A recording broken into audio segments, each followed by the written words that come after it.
शुभ घर में आपका स्वागत है। अगर आप भी महादेव के भक्त हैं तो कमेंट में हर हर महादेव जरूर लिखें।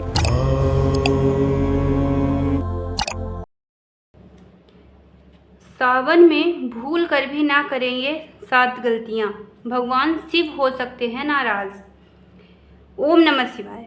नमस्कार दोस्तों, स्वागत है आपका शुभ घर में। सावन का महीना भगवान शिव की भक्ति का सबसे पवित्र महीना माना जाता है। इस पूरे महीने भक्त व्रत रखते हैं, जल अभिषेक करते हैं और शिव आराधना में लीन रहते हैं। लेकिन कई बार कई जानकारी की कमी के कारण कुछ ऐसी गलतियां हो जाती हैं जो धार्मिक परंपराओं में उचित नहीं मानी गई हैं। आज मैं आपको ऐसी 7 महत्वपूर्ण गलतियां बताऊंगी जो सावन में भूल कर भी नहीं करनी चाहिए। वीडियो को अंत तक ज़रूर देखें क्योंकि आखिरी गलती सबसे ज़्यादा लोग करते हैं। अगर आप भी भगवान शिव के भक्त हैं तो कमेंट में हर हर महादेव अवश्य लिखें। पहली गलती, तामसिक भोजन। तो दोस्तों, धार्मिक मान्यताओं के अनुसार सावन के महीने में सात्विक भोजन करने पर विशेष जोर दिया जाता है। कई बार श्रद्धालु इस दौरान मांस, मछली, अंडा और शराब का सेवन नहीं करते। ऐसा माना जाता है कि सात्विक भोजन मन को शांत रखता है और पूजा पाठ में एकाग्रता बढ़ाने में मदद करता है। हालांकि अलग अलग परिवारों और क्षेत्र की परंपरा अलग हो सकती हैं, इसीलिए अपनी परंपरा का सम्मान करते हुए श्रद्धा के इस महीने का पालन करें। सबसे महत्वपूर्ण बात यह है कि भोजन केवल शरीर के लिए नहीं बल्कि मन की शुद्धता के लिए भी आवश्यक है। हमें तामसिक भोजन वैसे भी नहीं करना चाहिए, परंतु सावन के महीने में भगवान शिव जी के भक्ति के कारण हमें ऐसी गलतियां नहीं करनी चाहिए। ये हमारी पहली गलती है। दूसरी गलती, जो हम शिवलिंग पर बिना जाने कुछ भी चढ़ा देते हैं। हल्दी। दोस्तों, शिवलिंग में हल्दी नहीं चढ़ती है। सूखी हल्दी की गांठ आप चढ़ा सकते हैं। पीली हल्दी की गांठ आप चढ़ा सकते हैं, परंतु पीसी हुई हल्दी नहीं चढ़ती। केतकी का फूल। भगवान शिव को केतकी का फूल नहीं पसंद है, इसीलिए हम शिवलिंग पर केतकी का फूल नहीं चढ़ा सकते हैं। हम बात करते हैं कि शिवलिंग पर हम क्या क्या चढ़ा सकते हैं। तो जल, गंगा जल, बेलपत्र, ये दोस्तों हम शिवलिंग पर चढ़ा सकते हैं। बहुत से लोग बिना जानकारी के भगवान शिव को कई प्रकार की पूजा सामग्री अर्पित कर देते हैं, लेकिन कई धार्मिक परंपराओं के अनुसार शिवलिंग पर हल्दी और केतकी का फूल नहीं चढ़ाया जाता। वहीं जल, गंगा जल, बेलपत्र, धतूरा और सफ़ेद फूल अर्पित करने की परंपरा प्रचलित है। आपके मंदिर या भगवान की कोई अलग परंपरा है तो उसका सम्मान करना चाहिए। पूजा में सबसे अधिक महत्व श्रद्धा और सच्चे मन का होना माना जाता है। तीसरे नंबर पर हम बात करते हैं कि बेलपत्र चढ़ाते समय किन गलतियों को हमें बरतना चाहिए।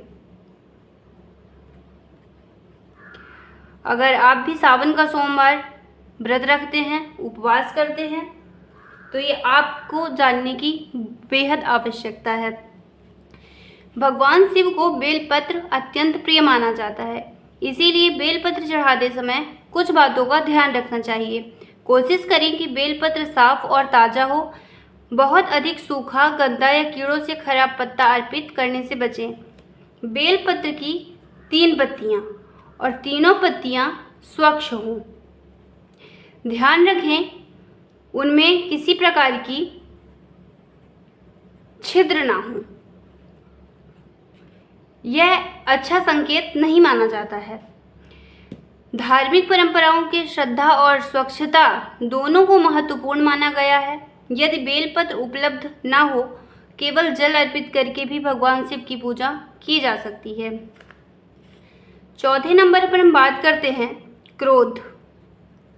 दोस्तों, भगवान शिव भोलेनाथ हमें यह बताते हैं कि हमें कभी नाराज़गी नहीं दिखानी चाहिए। अगर हम भोलेनाथ का व्रत रखते हैं, उपवास रखते हैं, तो हमें क्रोध, झूठ और अपशब्दों का उपयोग नहीं करना चाहिए। अपशब्दों से बचें। सावन का महीना केवल व्रत रखने का नहीं, बल्कि अपने व्यवहार को सुधारने का भी समय माना जाता है। अगर हम पूजा तो करें, लेकिन पूरे दिन क्रोध करें, झूठ बोलें या किसी का अपमान करें, तो पूजा वास्तविक उद्देश्य पर पूरी नहीं होती। भगवान शिव को सरलता, करुणा और सत्य का प्रतीक माना गया है। इसीलिए इस महीने अपने स्वभाव में भी सकारात्मक बदलाव लाने का प्रयास करें। 5वें नंबर पर हम बात करते हैं माहवारी। बहुत सी महिलाओं की ये समस्या होती है कि अगर उन्हें माहवारी पूजा के दौरान हो गई, या आप बहुत व्रत रखना चाहती हैं और माहवारी हो गई आपको, तो आप पूजा कर सकती हैं या नहीं कर सकती, या आप व्रत रख सकती हैं या नहीं रख सकती। तो ये विषय अलग अलग परिवार और परंपराओं में अलग तरह से देखा जाता है। कई परिवार में माहवारी के दौरान मंदिर जाने या शिवलिंग को स्पर्श करने से परहेज किया जाता है। वहीं कई लोग मानते हैं कि भगवान का नाम लेने, मंत्र जप करने और मन से प्रार्थना करने पर कोई रोक नहीं होती है। इसीलिए अपने परिवार की परंपरा और श्रद्धा के अनुसार आचरण करना उचित माना जाता है। सबसे महत्वपूर्ण ईश्वर की प्रति सच्ची भक्ति और सम्मान भी है। अगर आप माहवारी हो जाती है, आपको व्रत रखना है, तो कोशिश करिए सावन का सोमवार अगर बच रही हैं माहवारी से, तो आप कुछ सोमवार का उपवास व्रत रख सकती हैं।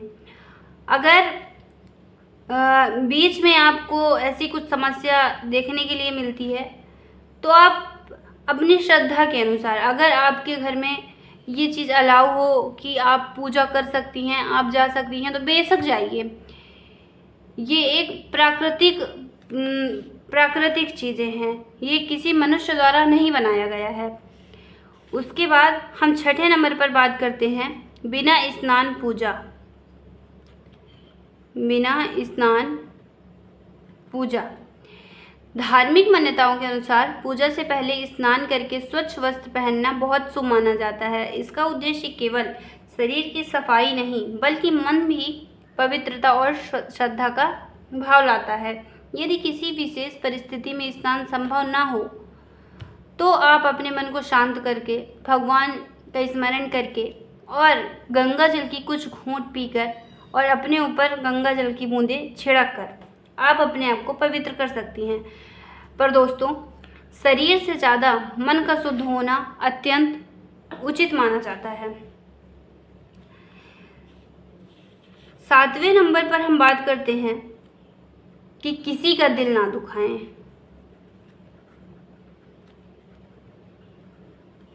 दोस्तों, सावन के महीने में दान, सेवा और मधुर व्यवहार को भी बहुत महत्व दिया जाता है। कोशिश करें कि किसी का अपमान ना करें, गरीब या ज़रूरतमंद की सहायता करें और अपने माता पिता या बड़ों का सम्मान करें। धार्मिक मान्यता की भगवान शिव भक्ति और साथ साथ अच्छे कर्मों से भी प्रसन्न होते हैं। इसीलिए इस पूरे महीने अपने व्यवहार को बेहतर बनाने का प्रयास करें। हर हर महादेव। वीडियो पसंद आई हो तो लाइक, शेयर, सब्सक्राइब जरूर करें। दोस्तों, आज हमने सावन में की जाने वाली 7 ऐसी महत्वपूर्ण बातों के बारे में जाना है। इन्हें याद रखिए। भगवान शिव केवल पूजा पाठ से नहीं, बल्कि सच्चे मन, अच्छे विचार और कर्मों से भी प्रसन्न होते हैं। कमेंट में एक बार हर हर महादेव अवश्य लिखें। और आप ये वीडियो कहाँ से देख रहे हैं, और ऐसी और वीडियो पाने के लिए चैनल को सब्सक्राइब ज़रूर करें।